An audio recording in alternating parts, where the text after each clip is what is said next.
The first time I held Ren Castillo's hand in front of her entire extended family, I wasn't acting. I just hadn't told anyone that yet, including myself. 2 hours earlier, that hand had been jabbing me in the shoulder in a gas station parking lot outside Asheville while she said the words that started this whole disaster. "You have to be my boyfriend for the weekend. I will pay you in barbecue and eternal gratitude."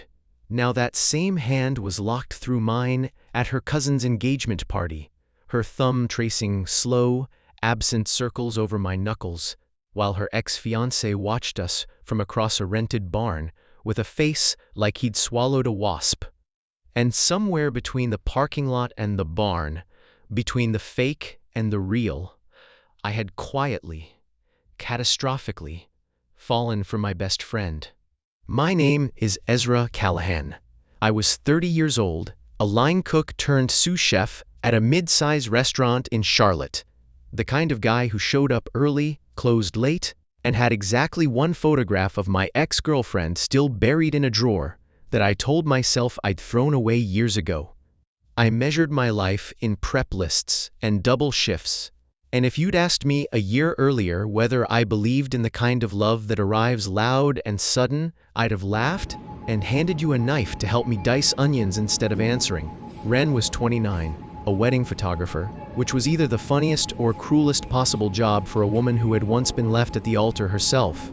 She had storm gray eyes, dark hair she never quite tamed, a laugh that came out sideways like she was embarrassed to be enjoying herself, and exactly zero patience for men who wasted her time. We had been friends for 5 years.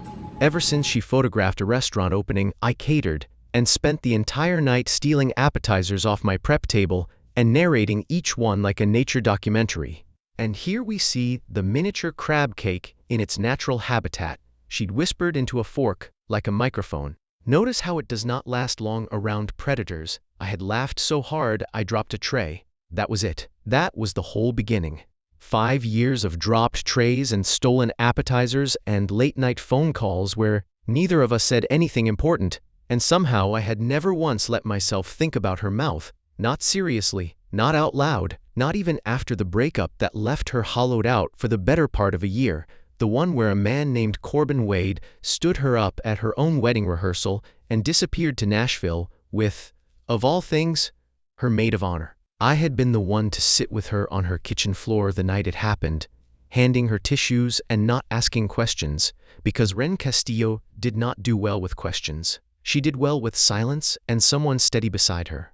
I had learned how to be that a long time ago. My last relationship had ended with a woman named Priya telling me I was wonderful, dependable, and about as exciting as a filing cabinet, right before she left for a man who rode motorcycles and forgot her birthday twice. After that, I stopped auditioning for anyone. I cooked. I worked doubles. I went home. Safe, steady Ezra, human equivalent of a well-seasoned cast-iron pan, reliable, boring, fine with it. Then Ren called me on a Tuesday night, sounding like she'd been crying and laughing at the same time, which was a very specific and terrifying combination, and said her cousin Delphine was getting engaged that weekend in the mountains. And that Corbin, yes, that Corbin, the wedding-abandoning, best-friend-stealing Corbin, was going to be there, because apparently Corbin's new fiancée was somehow friends with half of Ren's family now, because the universe had a sick sense of humor, and nobody in Ren's family had bothered mentioning this until 48 hours before the party. "I need a plan," she'd said. "I need a plan that doesn't involve me hiding in the barn loft eating cheese by myself. You could just not go." I could. I could also let him think he broke me so badly I can't even show up to Delphine's engagement party. "Ezra, I would rather set myself on fire. So what's the plan?" There was a pause. A long one. The kind of pause that, if I'd been smarter, should have made me suspicious. "You come with me," she said. As my boyfriend, I nearly dropped the phone into the sink full of dishwater I was standing over. "You're what, my boyfriend?" "Fake. Obviously fake. I need Corbin to see that I did not spend the last year composting on my couch. I need my Aunt Rosalind to stop asking if I've tried therapy or a nice man from church. I need one weekend where nobody looks at me like a cautionary tale. Ren, I'm a line cook. I don't own a blazer. You own one blazer. I've seen it. It lives in the back of your closet judging your hoodies. That's not the point. The point, she said, is that you're the only man on earth I trust enough to hold my hand in public and not make it weird. I should have said no. I want that on the record. I should have said, Ren, I have feelings for you that I have spent 5 years successfully burying under professional friendliness and shared appetizers, and pretending to be your boyfriend for 72 hours in front of your entire family is possibly the worst idea either of us has ever had. Instead, what I actually said was, does this barbecue you promised include the vinegar sauce or the tomato-based stuff? Because I have opinions, Ezra. I need to know what I'm agreeing to. Vinegar, she said. Always vinegar. Are you in? And God help me, I was in. That's how I ended up standing in a gas station parking lot, 2 days later, wearing my one blazer, watching Ren check her makeup in the side mirror of my truck, like she was preparing for battle instead of a family party. Rules, she said, snapping the mirror closed.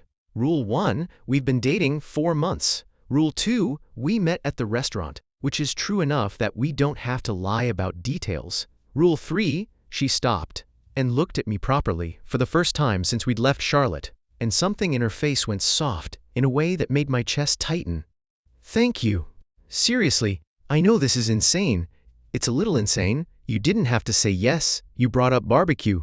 I'm a simple man, she smiled, the sideways one, the real one, and reached over to fix my collar, which did not need fixing, her fingers brushing my throat for half a second too long.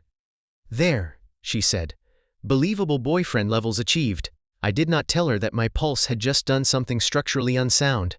I filed it away with the rest of the things I wasn't examining that weekend, and got back in the truck. The Castillo family rented a converted barn an hour outside Asheville. String lights looped between the rafters, mason jars stacked on every surface, the specific chaos of a Southern family reunion where everyone is related to everyone and also mildly suspicious of everyone. Ren's mother, Dolores, met us at the door and looked me up and down with the precision of a woman evaluating livestock. So you're him, she said. The chef, sous chef, I corrected, and immediately regretted correcting Ren's mother about anything.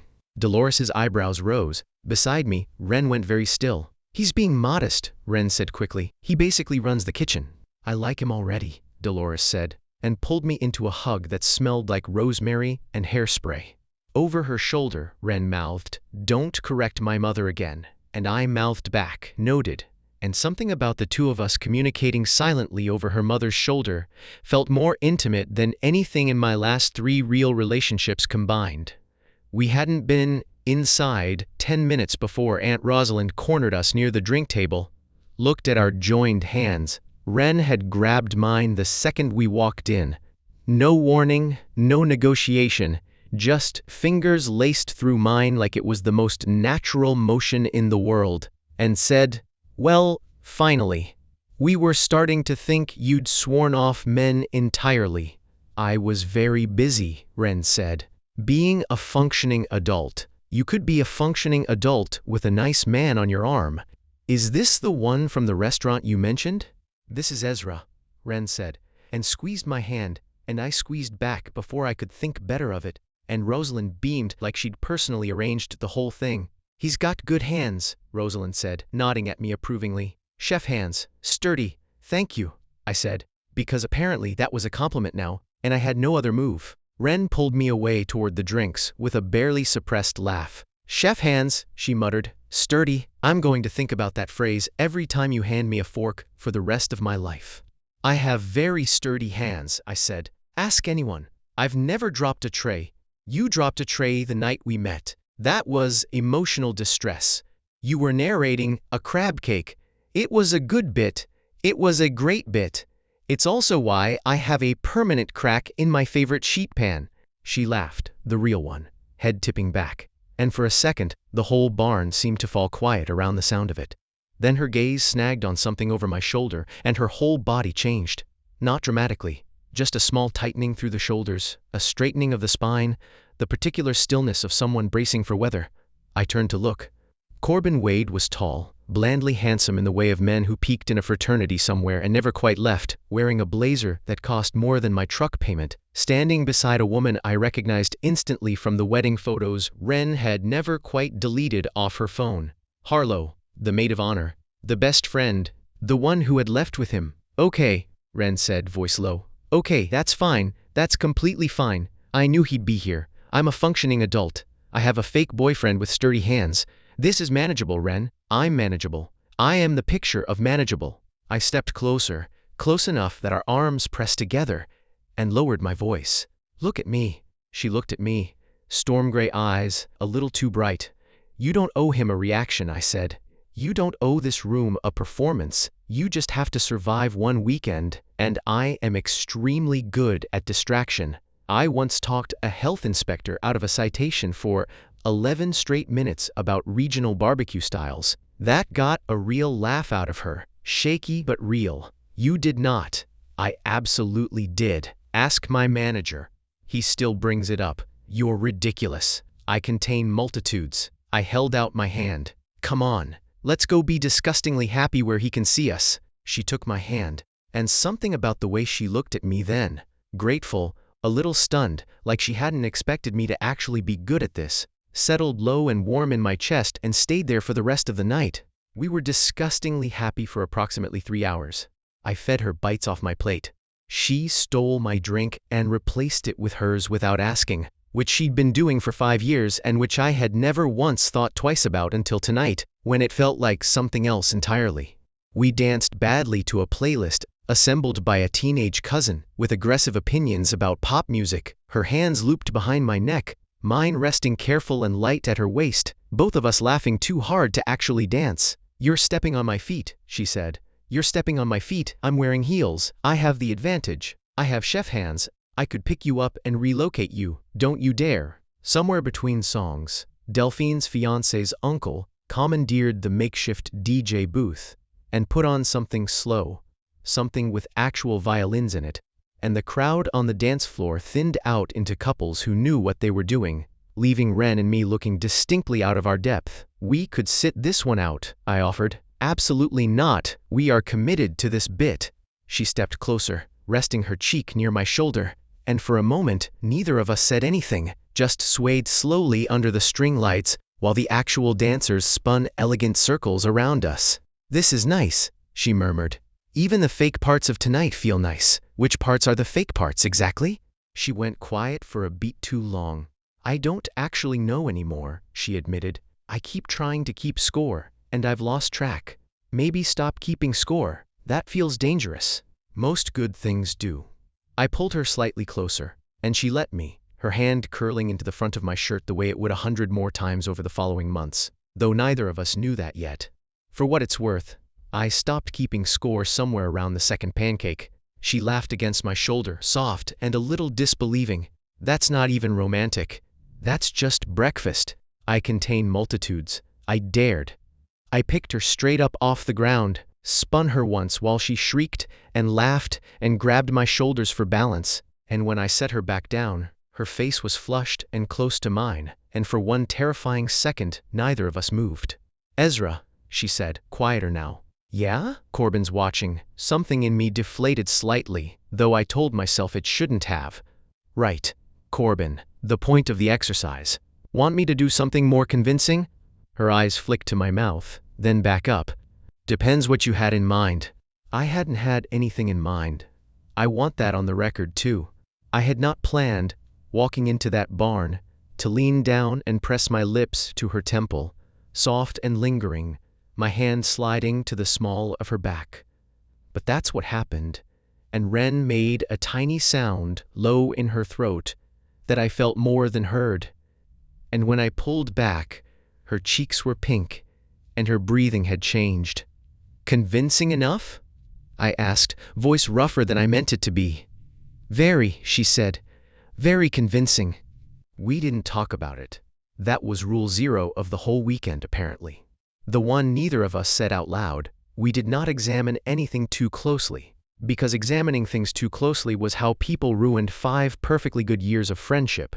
So instead, we ate cake, and I let Dolores tell me 3 separate stories about Ren's childhood, One involving a science fair volcano that had, in Dolores's words, nearly taken out the gymnasium, and Ren buried her face in my shoulder in mortification, and it was, against every possible expectation I'd walked in with, the best night I'd had in longer than I wanted to admit.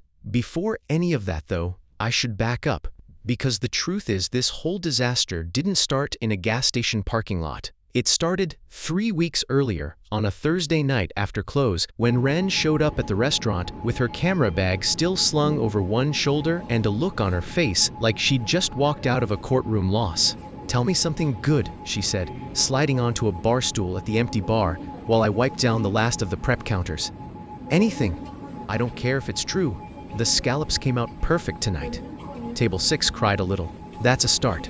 She dropped her chin into her hand. "I just shot an engagement session for a couple who spent the entire 2 hours arguing about whether the groom's dog could be in the photos. I have 400 pictures of a very confused golden retriever and 2 people who clearly should not be marrying each other." Sounds like a bad night. It was a bad month. She picked at a loose thread on her sleeve, not quite meeting my eyes. "Delphine's engagement party is in 3 weeks. My whole family's going to be there, including, and I cannot stress this enough, Corbin." I set down my rag. "Corbin's going to be there?"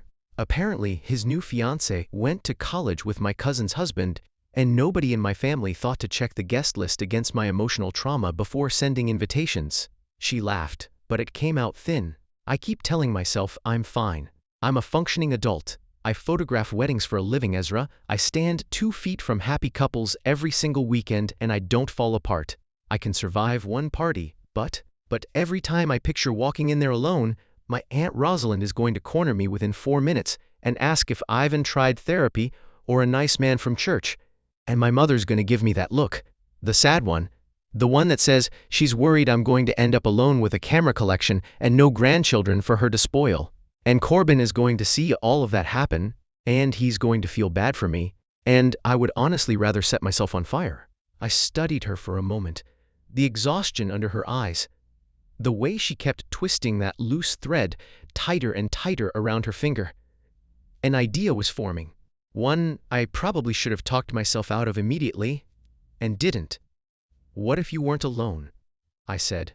She looked up. "Meaning what, exactly?" "Meaning I've got that one blazer, and I make excellent pancakes, and I've been told I have very sturdy hands." Her mouth fell open slightly. "Ezra, I'm serious. Bring a fake boyfriend. Give Rosalind something else to interrogate.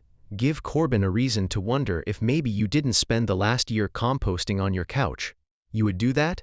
I already agreed to cater your cousin's actual wedding for free because you asked nicely. Pretending to date you for one weekend feels like a smaller favor, honestly." She laughed, real this time, and something in her shoulders loosened. "You're serious?"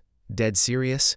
What do I get out of it?" "Barbecue," she said instantly. "Real barbecue. Mountain barbecue. The kind that ruins you for every other barbecue afterward. And eternal gratitude. I'll put it on a plaque if you want." "I want the plaque. Done." She held out her hand to shake on it, and when I took it, something passed between us that I told myself very firmly was nothing. Just the 2 of us, shaking on a favor, the way we'd shaken on 100 favors before. I did not let myself notice how warm her hand was, or how long she held on, or the way she looked at me for 1 extra second before letting go, like she was trying to memorize something. "You should know," she said, gathering her camera bag, standing to leave. "You're the only person I would ever ask to do this. Marcus would have said yes too. You could have asked him." Something flickered across her face. There and gone. Marcus would make it weird. How would Marcus make it weird? "He'd spend the whole weekend acting like it wasn't fake," she said. "And I don't have the energy to manage someone else's feelings on top of my own family. I need someone who'll just be there, who won't make it complicated." I nodded, filed that away without examining it, and told myself it meant nothing that the thought of Marcus, a photographer at her studio, tall, easy smile, the kind of guy who brought coffee to shoots unprompted, and had, according to studio gossip, been quietly interested in Ren for the better part of a year, made something small and unpleasant curl in my chest. That was 3 weeks before the barn. 3 weeks before the gas station parking lot and the pancakes and the kiss under the string lights. I mention it now because it matters later. When Marcus stopped being a hypothetical and started being a very real problem standing in the middle of Ren's studio with 2 coffees and a grin I wanted to rearrange. But that comes after. First, the trouble started the next morning at breakfast. The rented house Ren's family had booked for the weekend had a wraparound porch and a kitchen the size of my apartment, and I'd gotten up early out of habit, unable to sleep past 6 even on a fake boyfriend vacation, and started making pancakes because it seemed like the polite thing to do, and also because cooking was the only thing that ever actually quieted my head. Ren wandered in around 7, wearing an oversized flannel I was fairly sure belonged to her father, hair a disaster, eyes half open, and stopped dead in the doorway at the sight of me at the stove. "You're cooking," she said. Astute observation. "For the whole house. There's a lot of family here. I made extra." She crossed the kitchen slowly, climbed onto a bar stool, and put her chin in her hands, watching me flip pancakes with the kind of focused attention she usually reserved for wedding shots. "You know," she said, "I think this might be the most attractive thing I've ever seen a man do." Flip pancakes? Flip pancakes at 7 a.m., without complaining. For people who aren't even really your family, something about the word family sat strangely between us. I kept my eyes on the pan. They fed me barbecue and told embarrassing volcano stories. Least I can do. Most men would still be asleep. Most men didn't grow up in restaurant kitchens. You get used to early mornings. She was quiet for a moment, studying me in a way that made the back of my neck warm. "Can I tell you something?" she said finally. "Always. I almost didn't ask you this weekend. I thought about asking Marcus from work instead." I nearly dropped the spatula. "Marcus, from the studio," he offered. "Said he owed me for covering his shift during the Hendricks wedding disaster. And you picked me instead." "I picked you," she said, "because Marcus would have spent the whole weekend trying to actually date me for real, and I didn't want that. I wanted someone who'd just be there, who wouldn't make it complicated." She paused, something flickering across her face. "Is that weird? That I trust you specifically because I know you wouldn't—" She stopped. "Wouldn't what?" "Nothing. Never mind. Give me a pancake. I'm emotionally fragile before coffee." I gave her a pancake.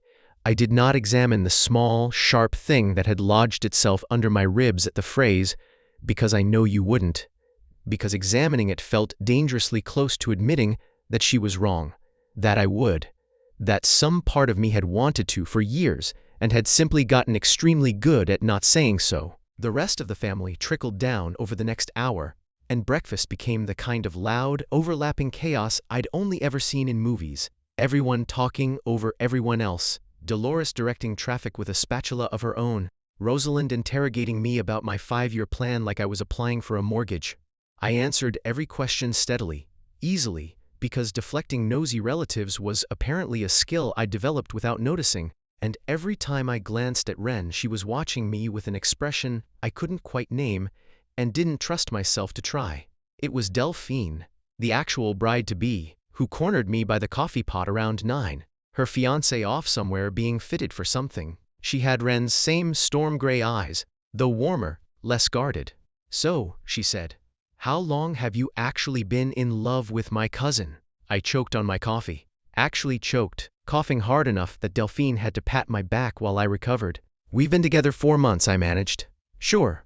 Okay." Delphine did not look remotely convinced. "You know I've watched you two all morning, right? You made pancakes for 11 people at 7 a.m. and didn't complain once. You keep watching her when she's not looking, like you're checking she's okay. That's not 4 months energy, Ezra. That's the kind of look my grandfather still gives my grandmother after 51 years. We're just close," I said, which was true, and also felt like the biggest lie I'd told all weekend. Delphine studied me a moment longer, then shrugged, unconvinced but apparently willing to let it go. "Whatever you two are doing," she said, "she's happier this weekend than I've seen her in over a year, so keep doing it." She patted my arm and wandered off toward the porch, leaving me standing there with my coffee going cold and a very inconvenient realization settling into my chest like a stone dropped into still water. I was not pretending anymore. I wasn't sure I ever had been. The family had planned a hike that morning before the party proper, some tradition Delphine's fiancé's side had brought with them, a loop trail that ended at an overlook with a view of 3 counties, and somehow I ended up walking most of it beside Ren while the rest of the family spread out ahead and behind us in loud, sprawling clusters. She'd traded the flannel for hiking boots, and an old college sweatshirt, hair pulled back in a knot that was already coming loose, and she kept up a running commentary on every relative within earshot, like a nature documentary narrator, the same bit she'd done with the crab cake 5 years earlier. "And here we observe Uncle Desmond," she murmured as we passed a heavyset man arguing loudly with his phone about a fantasy football trade, in his natural habitat, defending a decision no one asked him to defend. "Is he going to make it to the Overlook?" "Statistically unlikely." "He complained about the parking lot being uphill," I laughed, and she glanced sideways at me, something soft crossing her face before she looked back at the trail. "You're good at this," she said. "The whole meeting the family thing. You'd think you'd been doing it for years instead of one weekend. I've technically been doing it for years. I just wasn't allowed to hold your hand while I did it." She stumbled slightly on her route, and I caught her elbow out of instinct, the same reflex I'd have used any day of the last 5 years. Except now when her hand landed on my chest to steady herself, neither of us moved to separate right away. "Careful," I said. "I'm always careful," she said, breathless. "Not from the trail. It's kind of my whole personality. Could have fooled me. You jumped into a fake relationship with your line cook friend with about 48 hours notice." That was a calculated risk. She let go of my chest, but slower than she needed to, her fingers trailing slightly as she pulled back. "I don't take those very often. Why me though? Really?" Not the Marcus would make it weird answer. She was quiet for a few steps, the trail narrowing enough that we had to walk closer together, her shoulder brushing mine with every other stride. "Because you've never once made me feel like I owed you something for being sad," she said finally. "After the wedding fell apart, everyone wanted a piece of my grief. My mother wanted to fix it. Rosalind wanted to explain it. Half my friends wanted the story so they could tell it at parties. You just showed up with takeout and let me not talk about it if I didn't want to. That's rare, Ezra. That's rarer than you think." Something in my chest tightened, warm and aching at once.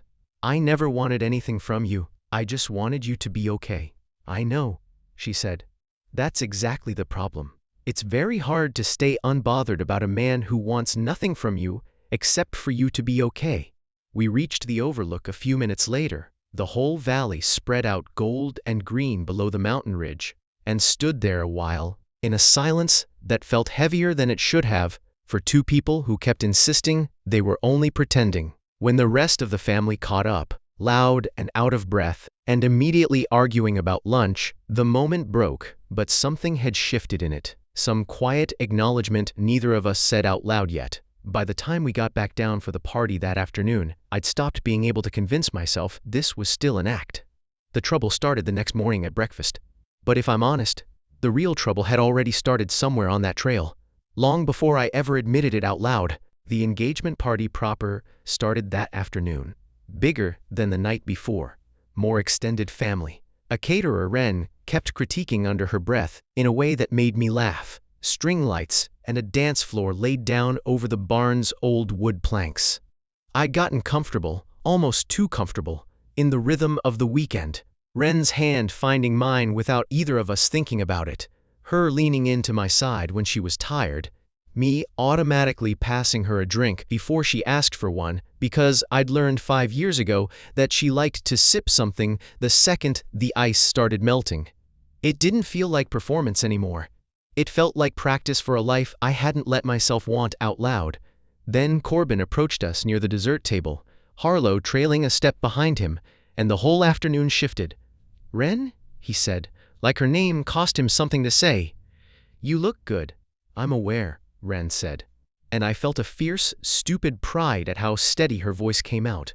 Corbin's eyes moved to me, assessing, the way men do when they're trying to figure out whether you're a threat. "And you're the boyfriend, Ezra," I said, and did not offer my hand. "Chef, right? Wren mentioned you a while back. Before, you know." He gestured vaguely between himself and Wren, like the wedding he'd abandoned was an inconvenient footnote instead of the worst night of her life. I felt Wren's hand tighten in mine.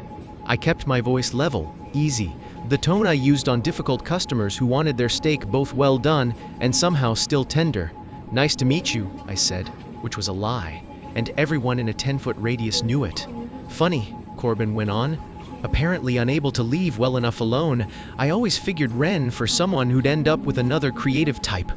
Photographer, maybe. Someone in her world didn't peg her for a kitchen guy. People rarely turn out exactly how you pegged them, I said. You'd know something about that. Something flickered across his face, a beat of surprise that I'd actually pushed back, instead of standing there absorbing it. Ren's grip on my hand loosened slightly, like she was recalibrating, reassessing the man she'd brought along for cover. Careful, Corbin said, smiling thin. Didn't realize the chef had teeth. Only when provoked, I said. I find it's rarely necessary. Tonight seems to be an exception. Ren's mouth twitched, fighting a smile even in the middle of the tension, and Corbin's gaze flicked between the two of us, recalculating whatever story he'd built about what this weekend would look like. Guess it didn't take you too long to move on, he said finally, aiming the needle exactly where he knew it would land. There it was. Before I could think of anything smart to say, Harlow spoke up from behind him, quiet, almost apologetic. Corbin, she said, don't. He glanced back at her, something unreadable passing between them, and for the first time, I noticed how tired Harlow looked, how her hand on his arm seemed less like affection and more like management. Whatever they had built out of the wreckage of Ren's wedding, it didn't look like it was going particularly well, and for a strange moment, I almost felt sorry for both of them. We should go find my mom, Ren said abruptly, and pulled me away before Corbin could say anything else, her hand gripping mine hard enough that I could feel her pulse hammering through her fingers. We ended up outside, around the side of the barn where the noise thinned out, string lights giving way to actual stars, the mountain air sharp and cool. Ren let go of my hand and pressed both palms to her face, breathing hard. I'm fine, she said, before I could ask. I'm fine. I knew this would happen. I planned for this exact scenario. You don't have to be fine right now. It's just us. She lowered her hands and looked at me, and something in her expression cracked open, the careful composure she'd been holding all weekend finally slipping. He didn't even apologize, she said. A year later, and it didn't even occur to him that he owed me one. He just wanted to know if I'd moved on fast enough to make him feel better about himself. He's a coward, I said. Cowards don't apologize. They just check to see if the damage healed so they don't have to think about causing it. Her eyes went bright. How do you always know exactly the right thing to say? 5 years of practice. You're a very complicated person to keep up with. That got a wet laugh out of her. She wrapped her arms around herself against the cold, and without really deciding to, I shrugged off my jacket and put it around her shoulders. The same gesture I'd have made 100 times over 5 years of friendship, except this time when my hands lingered at her collar, neither of us moved away. Ezra, she said quietly. Yeah, thank you, for this weekend, for all of it. I don't think I could have survived tonight without you. You could have. You're the strongest person I know. I just made pancakes. You did more than pancakes. She looked down, then back up, something vulnerable moving across her face. You've been better at being my boyfriend this weekend than most of my actual boyfriends ever were. The air between us went very still. I should have laughed it off. I should have made a joke, deflected the way I always did, kept us safely inside the boundaries we'd drawn in that gas station parking lot. Instead, I heard myself say, maybe I've had a lot of practice caring about you. Her breath caught. What does that mean? It means, I stopped, my heart hammering somewhere up near my throat. It means this weekend hasn't felt like pretending. Not for a while now. Not since the pancakes, if I'm honest. And maybe not since a long time before that. She stared at me, storm gray eyes wide, in the dim light spilling from the barn windows. Ezra, you don't have to say anything, I said quickly, panic climbing my spine. I know the rules. I know this was supposed to stay fake, and I'm sorry, I shouldn't have, Ezra. She stepped closer, close enough that I could see her pulse fluttering at her throat. Shut up for 1 second. I shut up. I picked you, she said, because I trusted you more than anyone else on earth. And I told myself that was the whole reason. Just trust, just friendship, nothing complicated. But then you made pancakes at 7 in the morning for 11 people who aren't even your family, and you kissed my temple on that dance floor like you meant it, and I have spent this entire weekend trying to convince myself that none of that meant anything, because I am terrified, Ezra. I am so scared of wanting this and being wrong again. My chest ached with how badly I wanted to close the distance between us. You're not wrong, I said. I've wanted this for longer than I've let myself admit. I think I've been in love with you since you narrated a crab cake at me and I dropped a tray. A startled laugh broke out of her, tears standing bright in her eyes. That's a ridiculous thing to fall in love over. You're a ridiculous person. In the best way. In every way that matters. She reached up and touched my jaw, her fingers cold from the night air. If I kiss you right now, she said, it's not going to be fake. I need you to know that. I need this to be real, or I need it not to happen at all, Ren, I said, voice rough. Nothing about tonight has felt fake to me in hours. She kissed me. Not tentative, not careful, not the tempo press performance from the dance floor. Her hand slid into my hair, and she kissed me like she'd been waiting to, for longer than either of us had admitted, and I kissed her back, with everything I'd spent 5 years quietly not saying.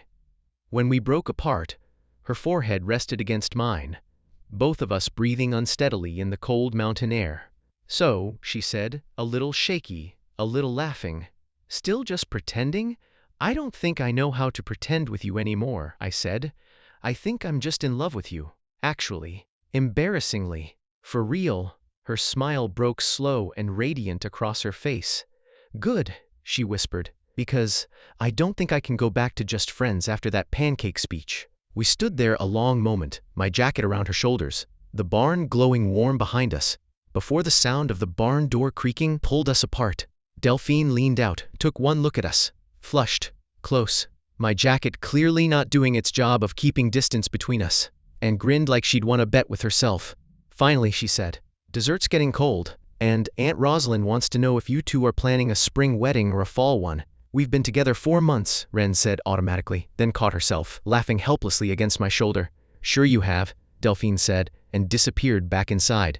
Ren looked up at me, eyes still bright, cheeks still flushed from the cold and the kiss and everything else. This is going to be a whole thing with my family, isn't it? Probably, I said. Rosalind already called my hands sturdy. I think we're past the point of subtlety. Chef hands, she said, taking my hand and lacing our fingers together. No performance in it now, nothing borrowed or rehearsed. Sturdy. I could get used to that. You'll have to. I'm not going anywhere. We went back inside together, and if anyone noticed that the fake boyfriend from Charlotte spent the rest of the night unable to stop smiling, or that Ren Castillo laughed louder and easier than her family had seen in over a year, nobody said anything except Rosalind, who leaned over during dessert and whispered to Dolores, loud enough for half the table to hear, told you. Good hands, you can always tell. The drive back to Charlotte on Sunday was quiet, in the way that good things are quiet, Ren's hand resting easy on my knee. The radio low, both of us still a little stunned by how fast a pretend weekend had turned into the realest thing either of us had done in years. Somewhere around the halfway mark, she broke the silence. Can I ask you something? Always. When did you actually fall for me? Really? Not the crab cake joke answer. I thought about it, really thought, because she deserved the true answer and not the easy one. The night you sat on your kitchen floor after the wedding fell apart, I said finally. You wouldn't cry in front of anyone else. You let me see it. I think some part of me decided right then that I wanted to be the person you let see things. I just didn't let myself call it what it was for a long time after that. She was quiet for a moment, her thumb moving slow against my knee. That might be the most romantic thing anyone's ever said to me, and it involves me sobbing on linoleum. I told you. You're a ridiculous person. I love you anyway. Say that again. You're ridiculous. The other part. I glanced over at her, at the soft, disbelieving smile on her face, and felt something in my chest settle into place, like it had been waiting 5 years for exactly this moment. I love you, I said. Actually. Embarrassingly. For real, I love you too, I said back to her, without meaning to repeat myself, and she laughed, poking my chest. You already said that part. I meant it twice as much the second time. Smooth, she said, for a man who spent 5 years too scared to say it once, and kissed me again before I could argue, which was, I decided, exactly the correct way to end an argument I was never going to win anyway. I love you too, she said. Also, actually. Also, embarrassingly. We didn't say much else the rest of the drive, but her hand stayed on my knee the whole way home, and every so often, she'd glance over at me, like she was checking that I was actually still there, actually real, actually hers, and every time I caught her doing it, I'd just smile, and she'd go a little pink and look back out the window like she hadn't been staring. "Can I say something embarrassing?" she said. "Somewhere around the exit for Charlotte, always. I've pictured this before. Not the specifics, not the barn, or the pancakes, or any of it. But I used to lie awake sometimes after a bad date, and think, I wish it were just Ezra." I never let myself finish the thought. I'd just shut it down and go to sleep and show up at the restaurant the next week and steal appetizers like nothing happened. How many bad dates are we talking? Don't make me count. It's a lot. It's an embarrassing number. I had the same thought, I admitted. More than once. I used to tell myself it was easier not to risk it, that I'd rather have you as a friend for the rest of my life than risk losing you as anything at all. And now I think I was an idiot for 5 years, and I'm very glad you're a braver person than I am, because you're the one who actually said something first. "I asked you to pretend to be my boyfriend," she said. "That's not exactly a declaration of love." "It was for me," I said. "It just took a weekend and a barn and Aunt Rosalind's approval of my hands to get me to admit it." She laughed, reaching over to lace her fingers through mine again, resting our joined hands on her knee for the rest of the drive. And when we pulled into her driveway, she didn't get out right away. She just looked at me for a long moment, like she was still catching up to how much had changed in 72 hours, and said, "For the record, the barbecue was very good. I told you it would be. Worth pretending to be your girlfriend for, Ren." "What? Old habits." She grinned, leaned across the console, and kissed me slow and easy. No barn full of family watching, no ex to convince, nothing performed about it at all. "Now it's just true," she murmured against my mouth. "I think I like that better." "Me too," I said. "I think I like that a lot better." We didn't tell anyone right away, not because we were ashamed of it, but because it was ours, new and fragile and unbelievably good, and neither of us wanted to hand it over to an audience before we'd had the chance to figure out what it actually was. For 11 days, it was just us. Dinner at my apartment because my knives were better than hers. Sunday mornings with the paper spread across her kitchen table while she edited photos, and I made a genuinely obscene amount of bacon. Late night phone calls that used to end in comfortable silence, now ending in her saying, half laughing, half serious, "I still can't believe you made pancakes for 11 people and called it nothing," like she needed to keep circling back to the moment she'd figured it out, turning it over like a stone she couldn't stop touching. It was good. It was easy in a way I hadn't let myself imagine anything with her could be. And then, on day 12, Marcus showed up. I was picking Ren up from the studio after a Saturday shoot, planning on Thai food and a movie neither of us would actually watch, and I walked in through the side door in time to see Marcus leaning against her light table, 2 coffees in hand, grinning at her like he had good news he'd been saving up. "I got us into the Ashford Gallery show," he was saying. "Both our names on the invite list, opening night, top shelf everything. I figured we could go together." "Like old times, Marcus. That's amazing. Congratulations," Ren said, taking the coffee he offered without seeming to notice it, or him, the way I would have noticed. "You should absolutely go. Take Priya from the framing shop. She's been dying to see the Ashford collection." "I was thinking I'd take you," he said. And something in his voice made it very clear this wasn't a casual invitation. "Been meaning to ask you to something like this for a while now. Figured with you finally single and everything." "I'm not single," Ren said, at the exact moment I stepped fully into the room, and Marcus's easy grin faltered as he clocked me standing there. "Oh," he said. "Right. The fake boyfriend thing. From the barn party." He said fake boyfriend like it was a punchline, and something hot and unreasonable flared behind my ribs. "Not fake," Ren said, and reached for my hand without hesitating, lacing her fingers through mine.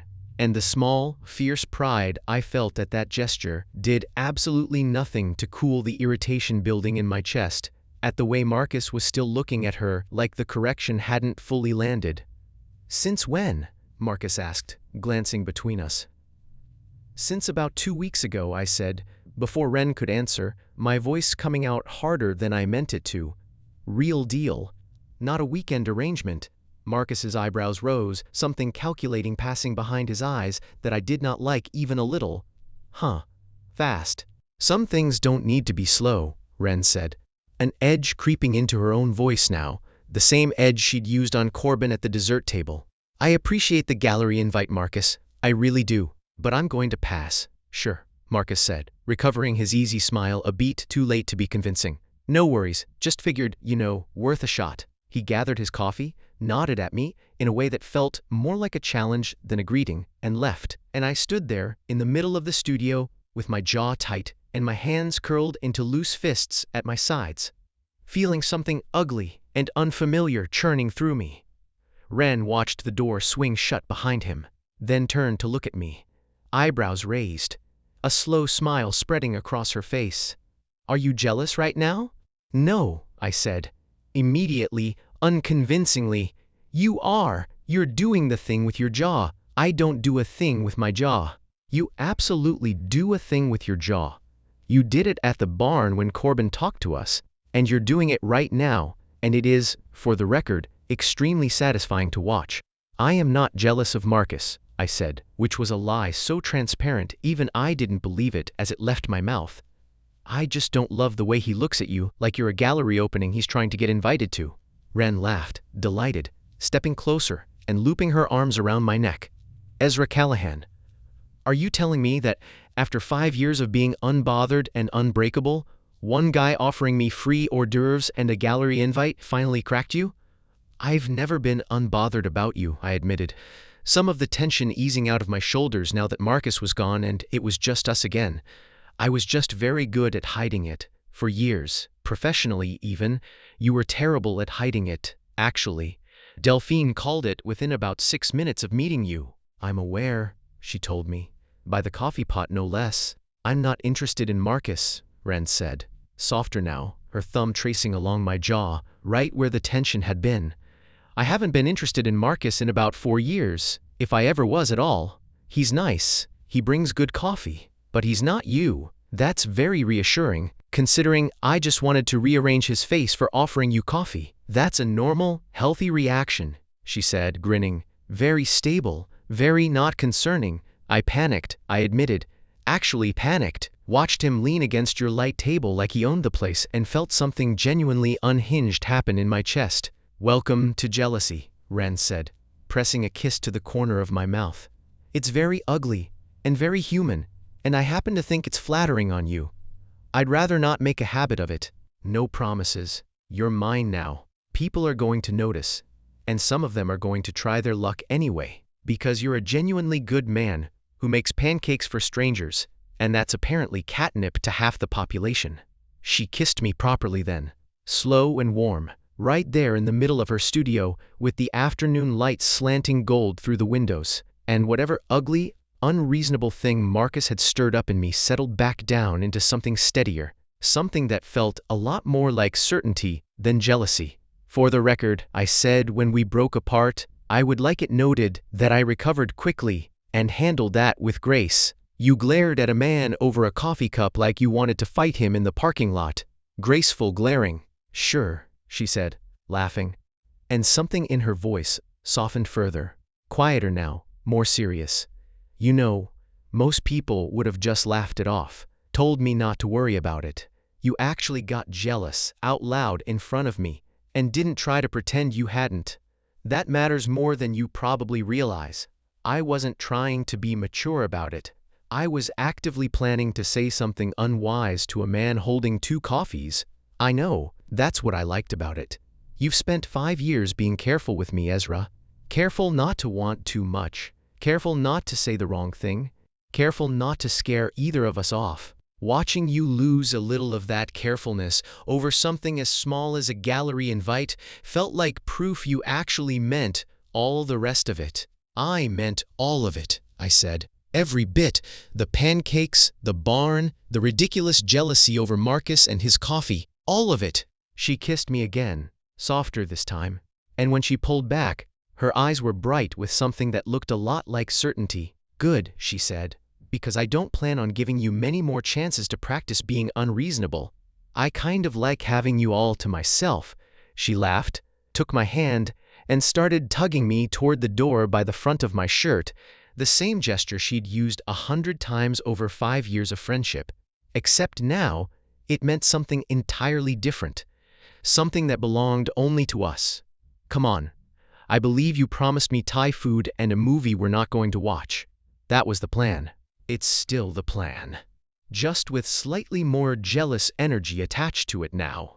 She grinned up at me, storm gray eyes bright with the particular happiness of someone who has just watched the steadiest man she knows lose his composure over her, and I found I didn't mind one bit that she'd caught me at it.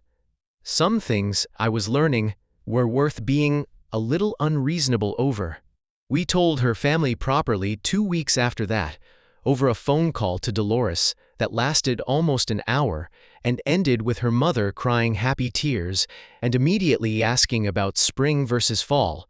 We told the restaurant staff when Ren started showing up on slow Tuesday nights just to sit at the bar and steal appetizers again. Except now, she didn't have to pretend it was for a bit.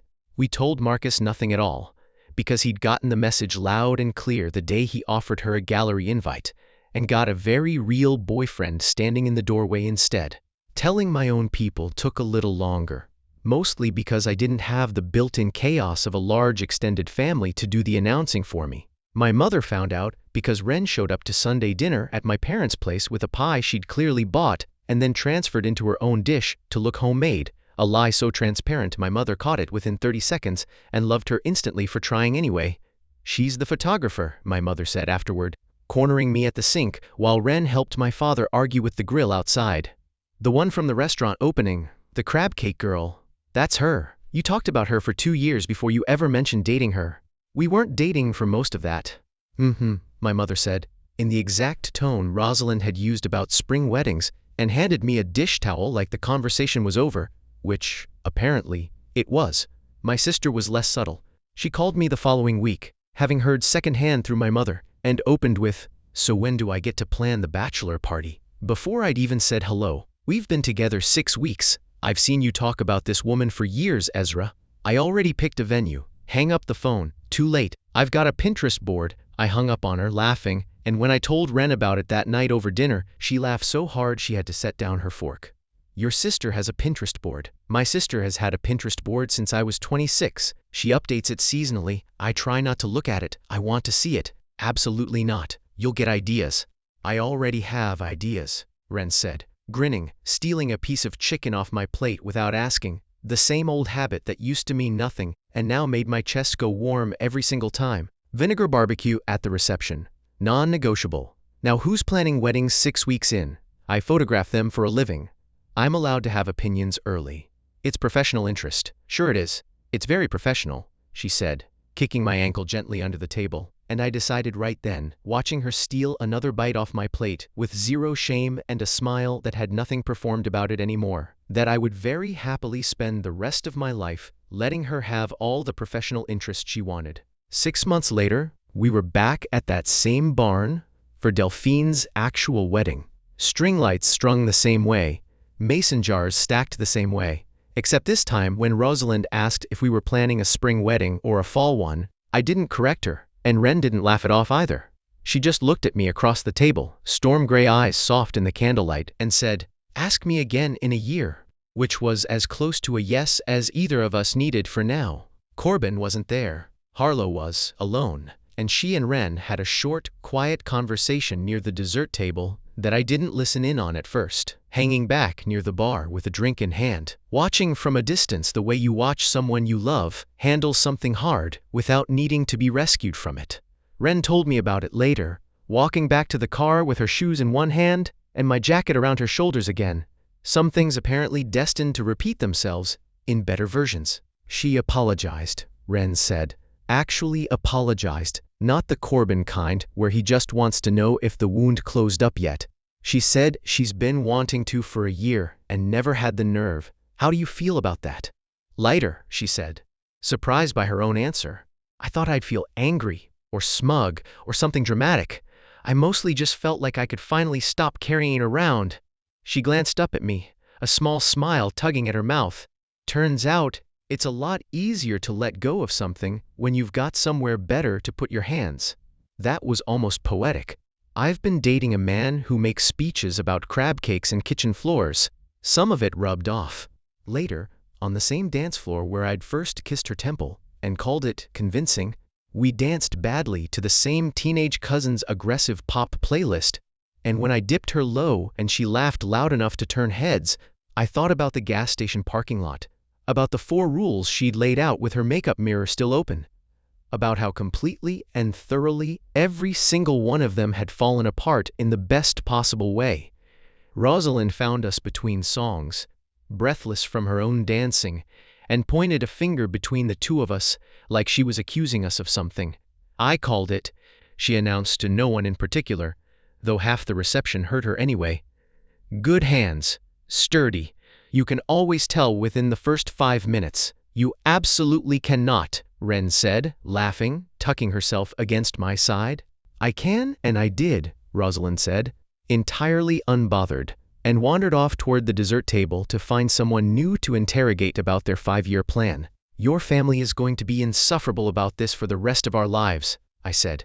Get used to it, Ren said. They've been planning our wedding since approximately the pancakes. I think Delphine has a spreadsheet. A spreadsheet, not a Pinterest board? Both, probably. I haven't checked recently. I'm scared to. You know, she said, arms looped behind my neck, you were supposed to just be my fake boyfriend for a weekend. I was very bad at my job. You were terrible at it. Worst fake boyfriend I've ever had. High praise. The highest, she said, and kissed me again, right there under the string lights, in front of her whole loud, chaotic, wonderful family. And this time, nobody had to convince anybody of anything at all. What would you have done if your best friend asked you to be her fake boyfriend for one weekend, and by the end of it, you realized you weren't pretending anymore? Have you ever had a fake relationship turn real? Tell your story in the comments. If you liked this one, leave a like, subscribe, and I'll see you in the next.